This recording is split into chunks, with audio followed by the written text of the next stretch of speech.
ॐ भूर्भुवः स्वः तत्सवितुर्वरेण्यं धीमहि धियो यो नः प्रचोदयात्। ॐ विश्वानि देवसवितदुरितानि वर्तताग्रे भूतस्य जातः पतिरेक आसीत् सदा पृथिवीं द्यामुतेम तस्मै देवाय हविषा विधेम।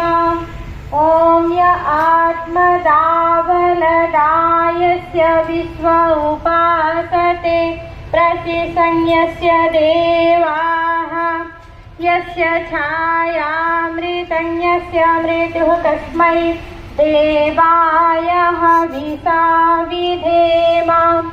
ॐ यः प्राणतो निमिषतो महित्वैकयिद्राजा जगतो बभूव य ईशेयस्य द्विपदश्चतुष्पदः कस्मै देवाय हविषा विधेम।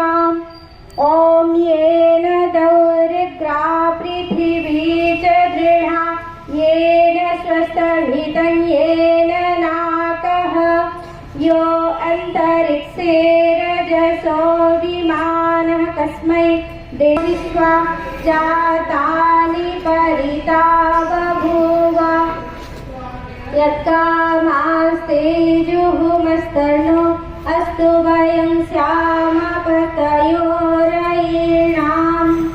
ॐ स नो बन्धुजनिता सविधाता धामानि वेदभुवनानि विश्वा यत्र देवाः मृतमानसाना तृतीये धामन्न धैर्यन्तम्। ॐ अग्नेन यसुपधाराये